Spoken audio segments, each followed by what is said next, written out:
Oh, I keep ripping them. That's all right. I just got off work. That's what I wore, my undershirt, or like my white beater or whatever you want to call it. Uh, and then I wear my work polo over that because it gives me like a weird rash on my shoulders and material. I don't know. I don't like it, but that's the one that I'm supposed to wear. But anyway, I digress. Welcome to another episode of Levi in the Closet. Um, I don't have an item today because the item is actually my hair. Today I'm talking about dreadlocks and my experience and like um why I got dreadlocks and everything like that, because I do have them and I acknowledge that, and other people always ask me like, how long have you had them, like what do you wash them, like how'd you get them, different things like that, like the typical questions that I get asked. And also because I'm white and so that's not something that people typically see. uh I do have like different what would you call that, ancestries, but I don't really focus too much on that. I think that people associate a little bit too much with that more than they need to. Like, I don't speak my native language or whatever, but it'd be cool to learn Arabic. I am Arab, and I'm also German. And anyway, I digress. But yeah, back to my hair. So, uh, a long time ago, maybe I can't remember how old I was. Maybe like, I want to say like 17 or 18. I started growing my hair out to get dreads, and I was using Dr. Bronner's soap, which was what I still use. I couldn't find it at the store today, sadly, but that's what you use if you want to get dreadlocks with, I think, any kind of hair. Like, naturally, if you just wash your hair every so often with this soap, you dilute it with water. You just use that in the shower, and then it'll naturally start to lock up your hair. And if you have really curly hair, it'll happen really quickly. If you have straight hair, like not even wavy, it'll lock your hair up. I'm 100% sure of that. Dr. Bronner's is a really good soap to use for anything, really. Like, you don't just have to use it for shampoo. You can use it for like a cleaner because it's just raw soap. But not a sponsor. But that's what I used for the first time I ever did dreadlocks, and I got a bunch underneath. Like, they started to form and they got really thick, and I still have some of them. And that was just from using that soap. But it took so long. Like, my hair got so long, probably about to this length, and it wasn't dreading up completely. So it's just like some underneath, you couldn't really tell. Like, I knew they were there and I could show people, but they weren't dreading up like what you see now. And so I ended up cutting them off. I had my hair really short and like a faux hawk type thing. Like, I'd go back to that hairstyle. I really liked it. If you do it right, it can look really good. But then I really wanted dreads again. I wanted to do it again and like have, similar to this. That was my goal. And I found this lady that would crochet them, and it's like really tiny hook, and she would go in there and she backcombed all my hair, so it was all in like a big clump. And then she started to use that hook and then pulled all the hairs in and made them really nice. And I really like to go back to her. She's located in Portland. Miss Jackson Dreadlocks, I'm gonna shout you out. If you're in the Portland, Washington area, like Vancouver, that was really awesome that I got to meet her, because she was a great lady and she's amazing to talk to. I really appreciate the work that she does, and I respect, using her hands all day to do that. And she still does it, and she's able to work out of her home now like she was in a salon. And that's when I went and saw her, was at a salon. I had to make an appointment with her. She went in and did all my hair. They were really short like this. And if you just want them temporarily, it'll also work for the same thing. And then if you just let your hair grow out and you don't wash them and take care of them and palm roll them, they might just go back to regular hair.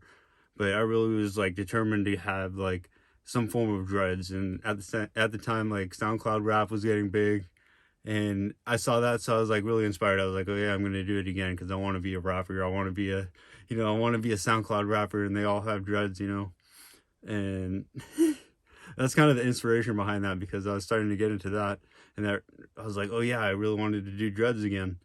And so yeah, that was kind of the motivation behind it. And a bunch of people were telling me like, oh, don't do it, they're gross, and or don't do it, it won't look good, or whatever it is. And uh I was really looked into, because this is what the lady told me. I went to a consultation and she told me like how long it would take and what it was gonna look like and how much I'd have to pay and everything like that. And she told me to really look into dreadlock journeys, and like if you're gonna do it and be committed to it, like I feel like a lot of people that have dreads probably would agree with this, but like it's really like a journey watching your hair grow and like all the things that you go through, and it's crazy.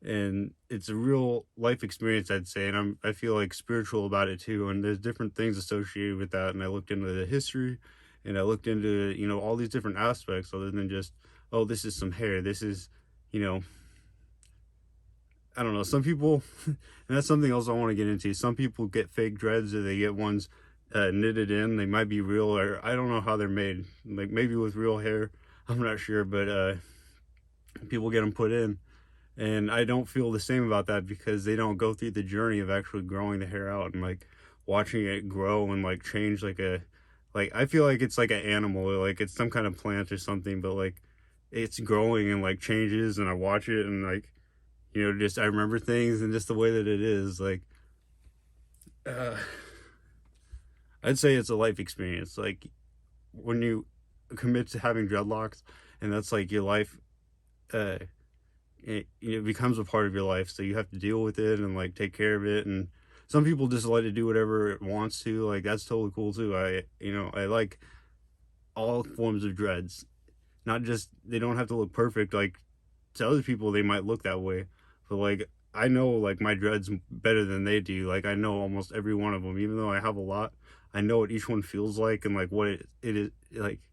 It has a life of its own almost. It's hard to describe, like an energy of its own or something like that. But that's just my perspective on it.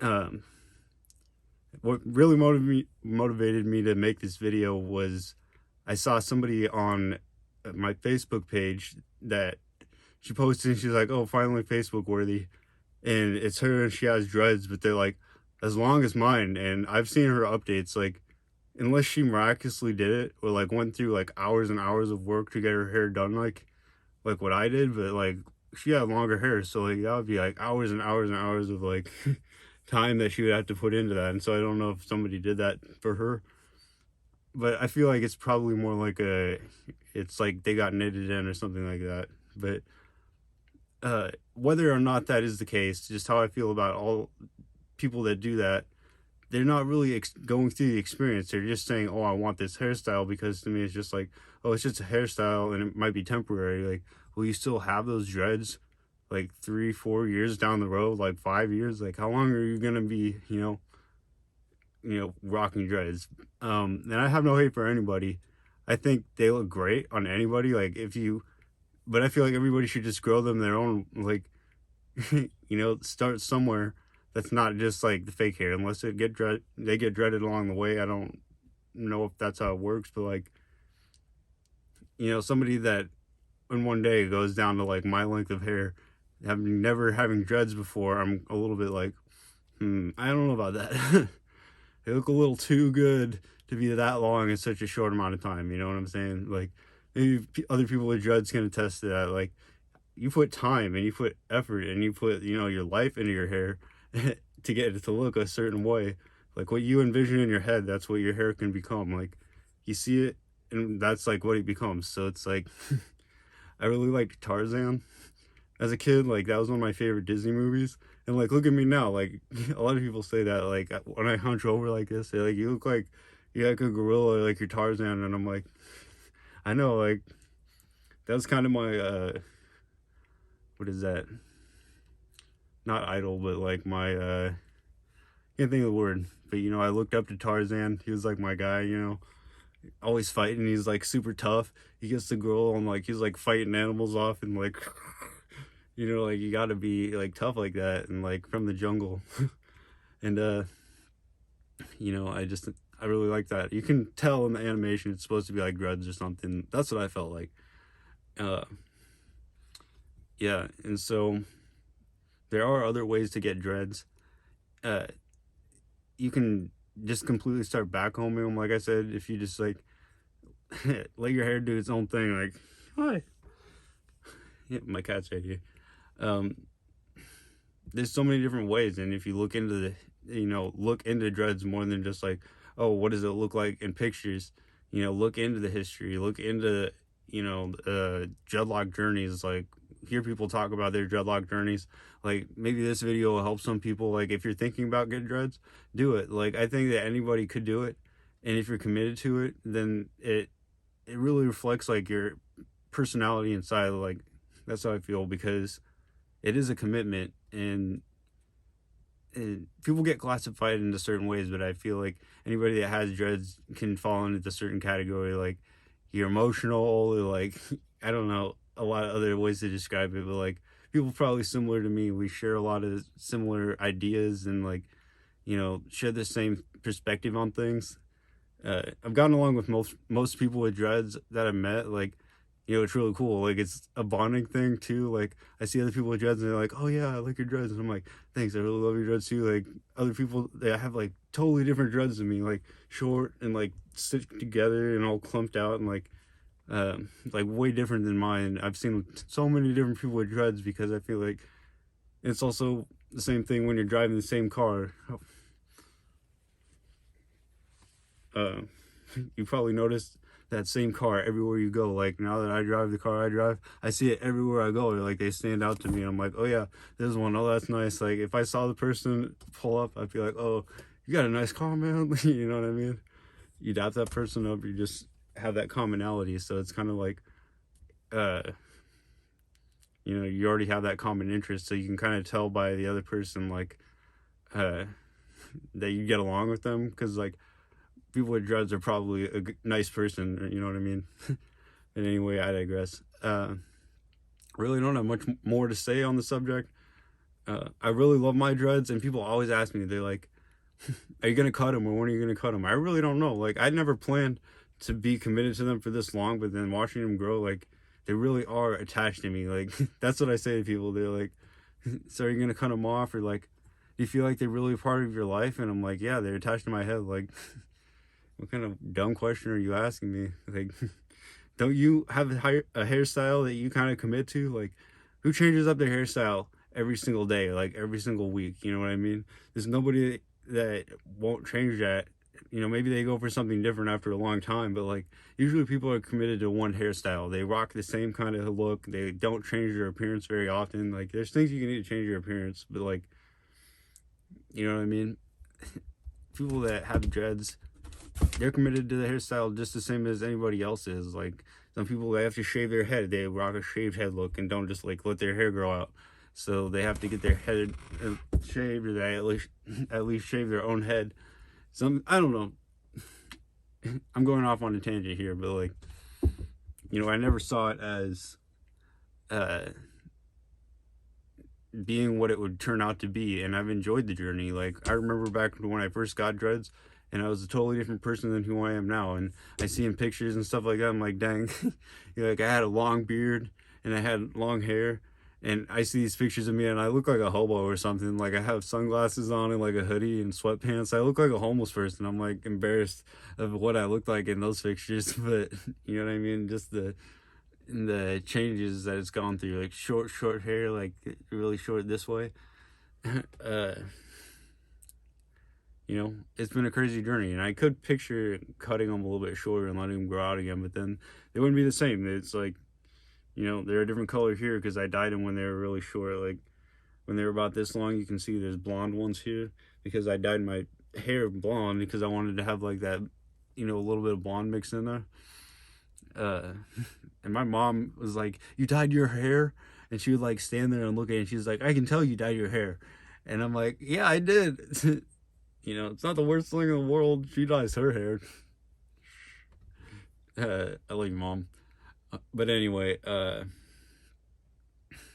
there's a lot of different things you can do with them. There's great styles. There's tons of good videos on YouTube that you can watch about how to start your hair from, whether you have straight hair, if you have really curly hair. It's all good stuff on YouTube. I recommend it. Also, check out me. I'll try to give some tips every now and then when I think of some, or like when they come up. But anyway, thanks for watching my video. check out my other videos, and if you have anything you want to suggest for me to speak on, because I can do any subject, like literally hit me with any subject in the comments, or you can message me at Levi Acid on Instagram, and I'll speak on the topic. If you want me to go in deep, I could do that. So hit up your boy Levi, and I'll check you in the next video. Love yourself before anybody else, and I'm out.